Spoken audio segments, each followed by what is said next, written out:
Assalamualaikum warahmatullahi. Kita bertemu lagi dalam channel Syukri Saham Global. So ini adalah sedikit lagi tips ataupun pandangan saya dan juga apa-apa pelaburan yang menggunakan leverage.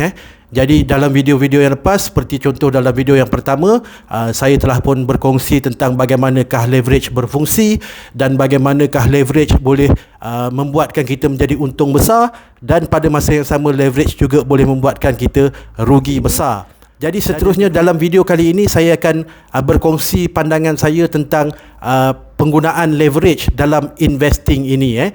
Sebab seperti yang saya telah explain dalam video yang lepas, leverage ini ialah perkara yang common sebenarnya kita gunakan dalam kehidupan kita. Even kita menggunakan credit card, even personal loan, even hire purchase, even mortgage, dan sebenarnya terdapat lagi banyak perkara-perkara yang selalunya kita menggunakan leverage dalam bentuk pinjaman ataupun pembiayaan lah. Jadi dalam video kali ini saya akan berkongsi pandangan saya tentang penggunaan leverage, sama ada dalam investing ataupun dalam spending. Penggunaan leverage ni boleh jadi dalam dua bentuk dia lah, sama ada untuk kita invest ataupun untuk kita spend.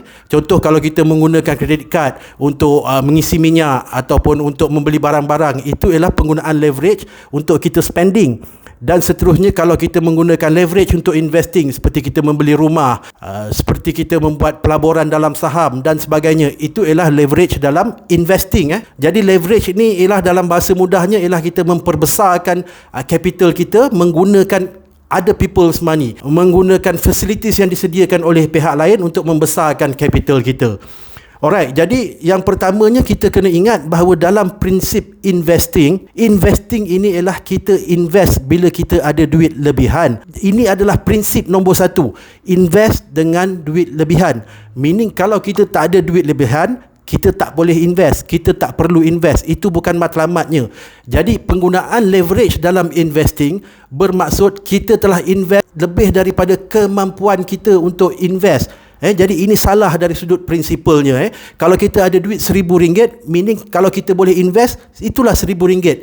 Kita tak digalakkan invest menggunakan leverage, menggunakan pinjaman dan sebagainya. Ini adalah salah dari sudut prinsip investing itu sendiri. Begitu juga kalau kita nak spend, kita nak berbelanja, kita tak boleh spend lebih daripada apa kemampuan kita. Sebab apabila kita spend lebih daripada kemampuan kita, bermaksud kita dalam keadaan berhutang, dan hutang ini adalah sesuatu yang berbahaya untuk jangka masa panjang. Jadi itulah prinsip yang pertama sekali kita kena ingat, bahawa invest menggunakan duit lebihan, dan yang kedua ialah tak boleh invest dengan duit pinjaman, tak boleh invest dengan leverage dan sebagainya. Sebab ini adalah prinsip, dan biasanya apabila kita melanggar prinsip akan ada consequences, akan ada akibat daripada itu.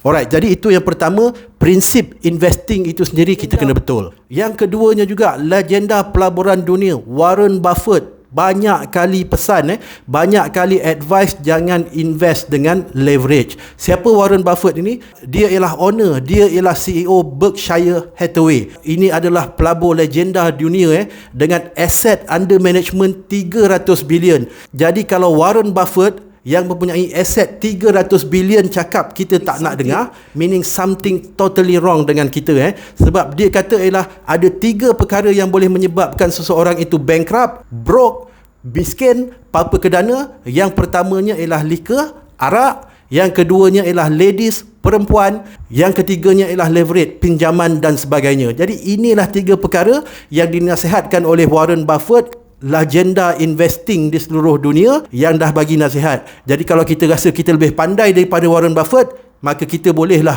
buat apa yang dia kata jangan buat. Dan seterusnya juga ada banyak kes sebelum ini yang kita boleh rujuk, yang mana sebagai contohnya hedge fund, Three Arrows Capital, iaitu hedge fund yang terlibat dalam pelaburan cryptocurrency, bankrupt. Sekarang ini lari entah ke mana kerana penggunaan leverage dalam hedge fund dia. Begitu juga dengan Bill Hwang, yang telah pun rugi 20 bilion dalam pasaran saham akibat daripada menggunakan leverage yang keterlaluan.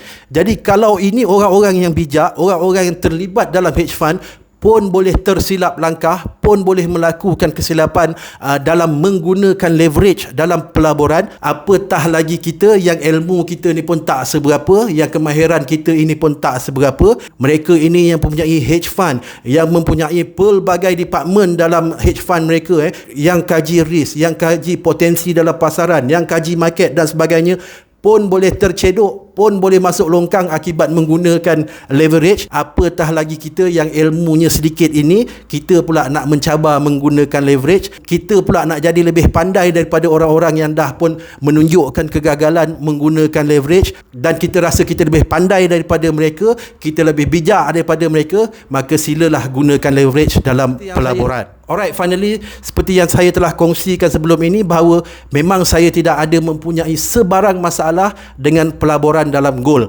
Indeed, saya memang recommend kawan-kawan, kalau ada lebihan simpanan dan sebagainya, boleh invest maybe a portion, maybe 10% daripada total portfolio itu boleh kita investkan dalam pasaran gold. Sebab ini ialah portfolio allocation.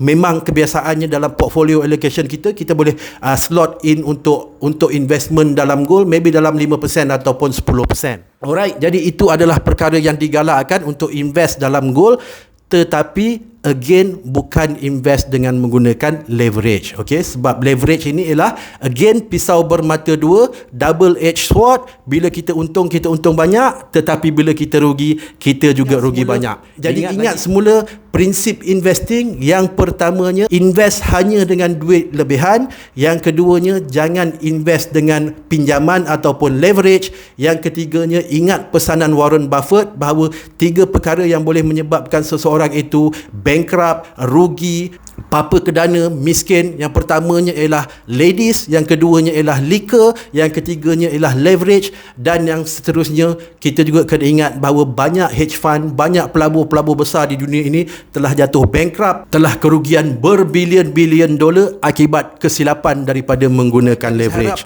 Alright, jadi saya harap perkongsian saya ini bermanfaat dan pandangan saya ini dapat membantu kawan-kawan membuat penilaian sebelum melakukan pelaburan yang menggunakan leverage. Dan seterusnya juga mungkin ada yang bertanya, apakah saya menggunakan leverage? Yes, saya ada menggunakan leverage, tapi penggunaan leverage yang saya gunakan bukan untuk investing, tetapi saya menggunakan leverage untuk speculating dalam tempoh-tempoh masa yang sangat-sangat singkat. Maybe 1 hari, 2 hari, bila saya nampak ada peluang-peluang dagangan yang boleh saya manfaatkan dalam masa yang singkat saja, 1-2 hari. Kalau saya untung, saya akan untung besar, dan kalau saya rugi, saya akan tutup buku dan move on kepada perkara lain. Jadi begitulah saya menggunakan leverage dalam perdagangan saya untuk short term dan very speculative punya trading. Dan saya tidak menggunakan leverage untuk investing secara long term.